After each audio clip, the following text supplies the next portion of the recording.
Hey everyone, welcome to the very first episode, the kickoff of Liftoff. My name is Derek Myers, and I'm joined by my co-host, who happens to be my father. So, kicking things off, Liftoff is truly about highlighting success stories, taking people who have been in various stages of their career in our wonderful industry of real estate, and showing that we're all alike. We go through the common struggles of ebbs and flows of business, having to deal with changes in our industry, whether that be having to navigate this recent NAR settlement or everything in between. And really, it's to help you feel like you're a little less alone. You've got some strategies to help elevate your business and to take you to the places you've always wanted to go with your success. Yeah, the underlying feature of this really is that our mission really is to give agents better lives. We call them clients. You real estate agents are our clients. And we want to look relentlessly for research through resources and tools and ways to help support you, to help you grow your business and really have a better life. So we treat you holistically. Sometimes we come up with ideas to help you have better health and more energy, but mainly we focus on how to make you more efficient, more effective, and to increase the number of closed transactions each year. That's the best way we can all close more and have more success and a happier life. Am I right? Absolutely. And you would know a thing or two about success, wouldn't you? I'm a little bit biased. I've known you my whole life. And I've seen you work really hard. I've seen you from a very young age, you volunteering me to go drop flyers to help you in your farm, remembering seeing your bus bench ads and being the familiar face at Ralph's or whatever grocery store it was. Maybe it was Albertsons. I've seen you do many different things over the years to get yourself out there, to be relentless in the pursuit of your success. And so when you're sharing these things, our hope for anybody who's listening to this, that this is, I'm somebody who, full transparency, is not licensed, but somebody who is second generation, who's been in a role here in the industry for the last 5 years, working very closely with agents, understanding their pain, understanding their struggles, and really identifying the common thread that unites all of us. Yep. So my passion is to help people to be unstuck, to get free, to really understand that anything is possible with their business. Anything is truly achievable. Because we're so alike, that means that people who have reached heights of success, that means that you can do it too. And I'll be sharing things from a particular angle, but also you'll be hearing from Keith, who will be able to share things from firsthand experience. And that experience brings a ton of real practical wisdom. So both ends of the spectrum get to bring, hopefully, a refreshing bit of encouragement as you tackle the ever-evolving challenges that we face day in and day out in this industry. So I want to kick things off. I'm going to throw a question to you, Dad. For somebody who, let's say, is plateaued over the last couple of years, needless to say, interest rates have been rough. The inventory shortage that we've had, and now people who are starting to be hesitant to even sell. Not to mention, over the last month now, we're almost at the month mark when we're recording this, of the NAR settlement changes and the effects of the forms. What would you encourage somebody who's felt like, man, I've tasted success, but really I feel stuck. I feel like I've just leveled out. I don't feel like I'm really growing, if I'm honest with myself. Yeah. As a broker owner of a multi-office real estate brokerage, that is my biggest frustration, to see good people, particularly ones who have had some success, languish and get stuck, as you say. And really it returns to that you have to get back to the basics. You have to establish some new habits, because we all know the definition of insanity. You do the same thing over, expect different results. It's insanity. Yet we're habit people, right? We have good habits. Yeah. We brush our teeth every day. We take a shower every day, or hopefully most every day. We get dressed. We do a lot of very good things, right? But we also have some bad habits: procrastination, waiting, hoping, and self-defeating talk. So here's what I would tell you. I would break it down to this. And you start with goals in mind, written goals, long-term, mid-term, short-term goals. We won't talk about that today. I'm going to back into something that I had started a few years ago. And it's not totally groundbreaking. But what I do is I call it the Myers plan, Myers four-quadrant plan for time segmenting to get the most out of your day and your life. We don't to work, we work to live, right? We're all doing this because we enjoy what we do. We like to serve people. We love the win. We love to get those listings, and we love to sell it. We love to shake the hands of a first-time buyer when we close and give them a little closing gift and a hug. And it's just exciting, right? We really enjoy helping people. But ultimately, what we do this for is to provide a family for ourselves and our family and build a future. So how do we get the best out of that? So I've divided time into 4 ways because you can't manage time. You only can manage yourself within the time that we have. Everybody has exactly 168 hours in a week. Bill Gates, Warren Buffett, star athlete, they all have the same amount of time as you do. They just use their time more wisely in most cases, right? And it's not a matter of working harder. Yes, in many cases, you might have to work harder, but truly it's working smarter. So here's what I do. I divide it into 4 simple ways. I call it think time. I call it ready time. I call it go time. And then me time. Just call it you time, but it's yourself. And you divide that up during the week. I like to use a good old fashioned day timer because I like to see it. Now I back it up on my phone so I know where my appointments are, wherever I am. But there's something about writing it down and visually seeing it, putting your top 10 things you want to accomplish each day. That serotonin we're releasing mechanism, checking off those things that you get them done. You don't get them done the other day, you push them the next day. But you divide those things up. A commonly overlooked one is think time. But the most important one of the 4, what do you think the most important one of the 4? You're going to be surprised. You shouldn't be. It's me time. You put your stuff in there first. Date night, doctor appointments, Dodger games, hobbies, that sort of thing. But you need to take them and put them in so they don't interfere with the rest of your schedule. So when you get a doctor's appointment, don't just take whatever time they tell you. If you know those slots are best for you to be in the afternoon, put them there. They'll adjust. It might have to be the next day or the day before. You'll figure it out. Same thing with getting your hair cut and all these things. So put your me time in first. And then next, the most important thing we do in business is go time. You need to set the time that you're going to do those things that will directly lead to money. And it's lead generation and it's going on appointments. I've always felt the best thing for me is morning is the time I can control the most before things got out of hand. So I need to do my prospecting lead generation in the morning. Those of you that have followed Mike Ferry for years, he says the same thing. Morning, and you're using the phone, you're calling expireds, past clients, around activity, FISBOs when they exist, that sort of thing, right? If you're a door knocking farmer, which is how I developed my career, you need to get out in the field, get out there when it's fresh and be out there. And I always say, at least do a couple hours.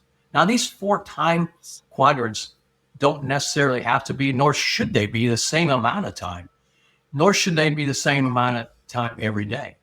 You may go 4 times a week. I'm going to be in go time on my prospecting lead gen. And then maybe the 5th day of the work week, of course, many of us work weekends too, you have a different allocation of time.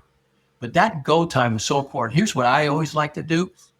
I like to set my appointments for at 2 o'clock, 4 o'clock in the afternoon, and 7 o'clock at night.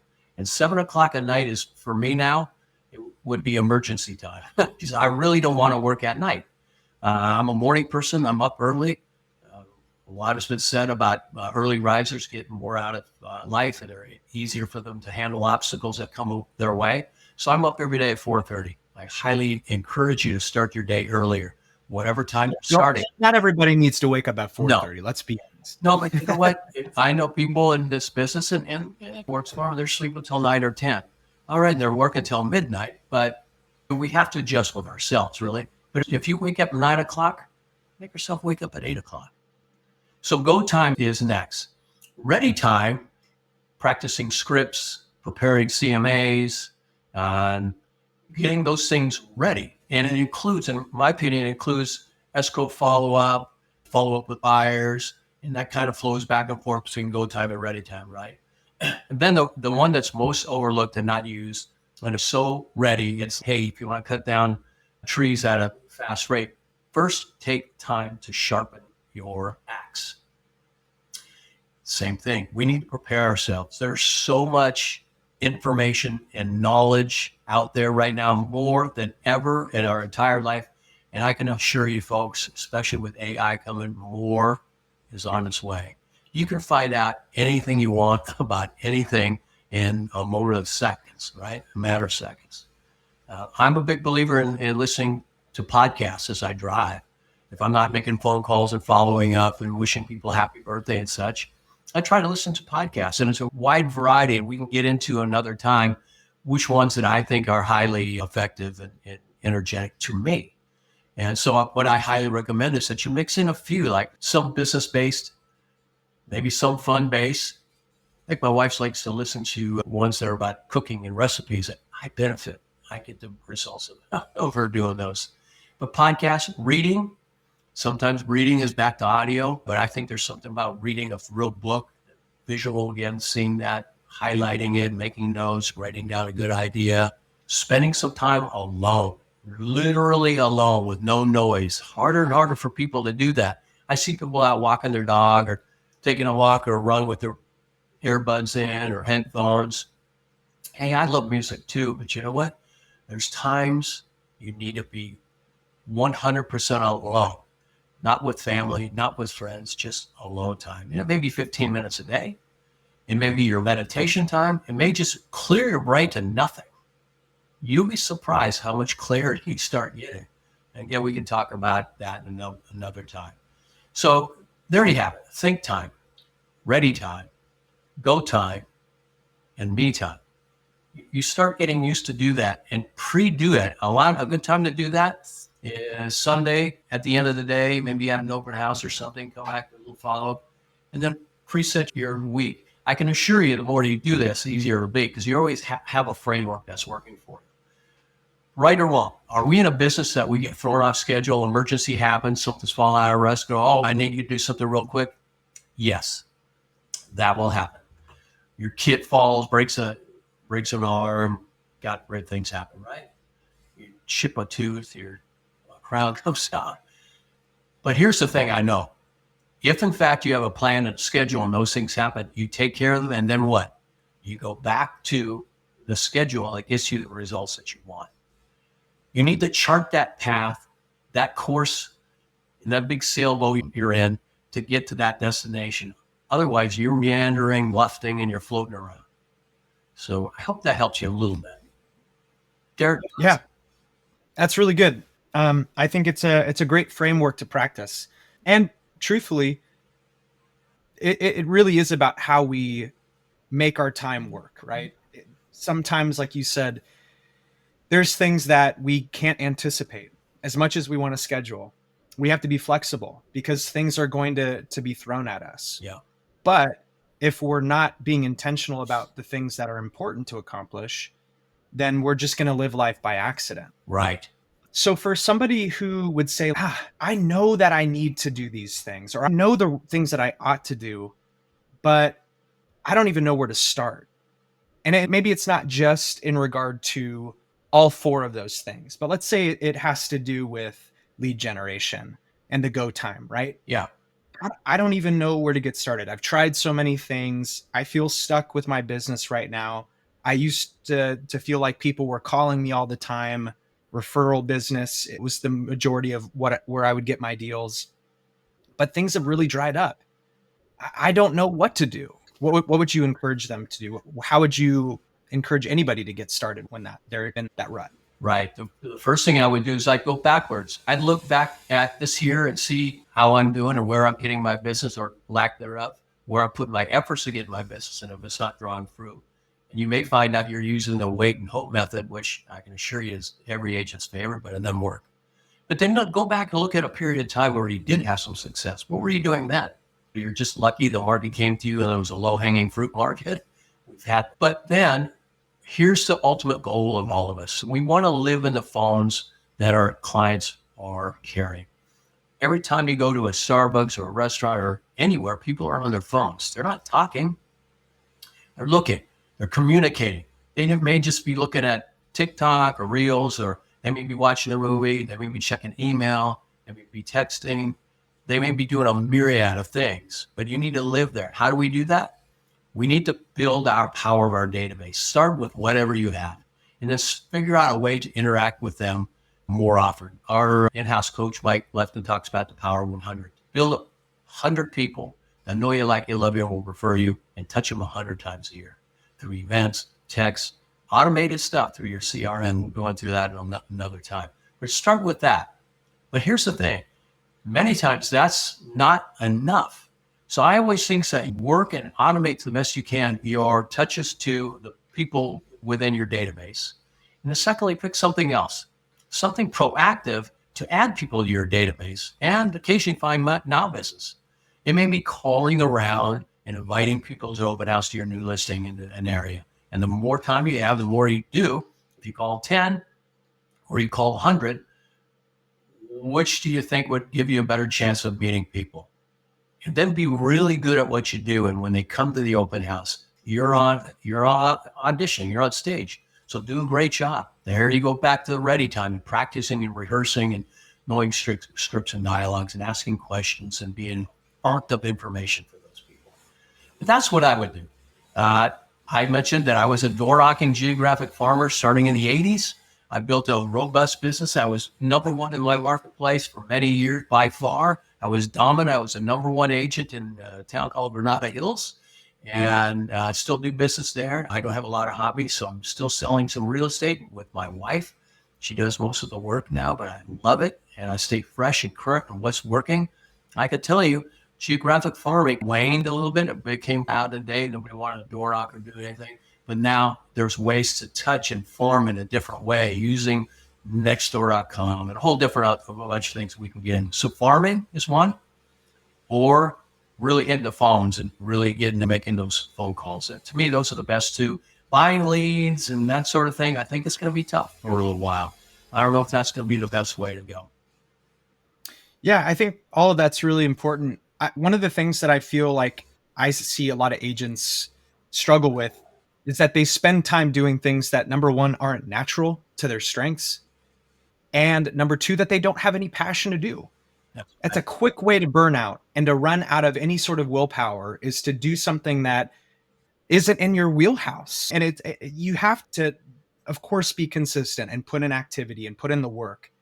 But if somebody is dreading to be a cold caller or dialing a bunch of people, no matter how much they try to convince themselves, it's going to be short spurts of activity at best. Then you have to do something. And eventually they're going to get discouraged. Right. But you do something.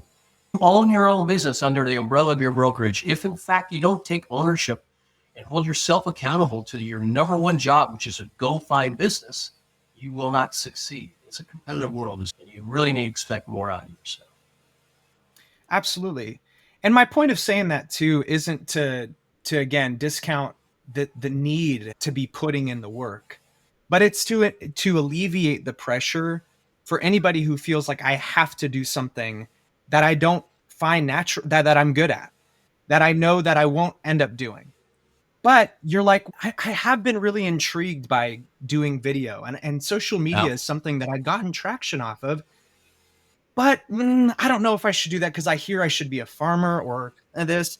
No, go after that. Be consistent. Build a routine. I'm going to comment on 10 people's posts every morning, or I'm going to be posting a video of myself at least once a week, sharing something relevant to what's happening in the market.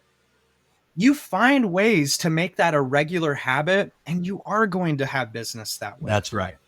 But the matter of it all goes back to the consistent activity, but play to your strengths. Yeah. You know what I mean? Like you can't expect somebody who is a pro athlete in one sport to then completely reinvent themselves and be a pro in another sport. It can happen for some people like Bo Jackson or Deion Sanders. But those didn't work for Michael Jordan, though, did it? Well, the best basketball player in the world. Yeah, he was an average baseball player. Better than most. So, yeah. All that to be said, don't be afraid to to really guard your strengths. There's a book that I read that was more of a personality test, for lack of a better analogy or description, back maybe a few years ago. It's called Strengths Finder. And really, the premise of the book and personality test is for you to spend more time improving the things that you're already strong at rather than spinning your wheels Totally believe trying to improve all the things that you're not as gifted in. Totally believe that. Yeah. Yep. We'll have a lot to say about that in coming episodes of Liftoff. We're at about 22 minutes today. We wanted to keep it short, hopefully a little bit pithy, and just introduce you to us and what we're doing and some ideas. I hope you got an idea or two. Make a note. Please let us know what you think about this. And stay tuned for coming episodes. Like I said, we're going to explore so many things. And we'll end up doing some deep dive. We will have some guests on that I think you'll really enjoy. And we're open to your input. So I really appreciate it. Derek, I love you, my son. Thank you for this. Absolutely. And like my dad said, make sure that you subscribe. Make sure that you are staying tuned because, again, we want to bring the most relevant conversations with people who are practitioners like yourself, who are industry leaders, those that you would really glean a ton of helpful advice from. And we're excited because what's important as we continue to navigate the new normal and the changes that inevitably come with our industry is that we don't give up and we continue putting our best effort forward. We have our minds open to what's possible and expand what you think you can do, because I promise you, if you put in the work and you stay open to it, you will achieve more and more as time goes on. So thank you for tuning in. Thank you. Stay tuned until next time. That's right. Give somebody a hug today.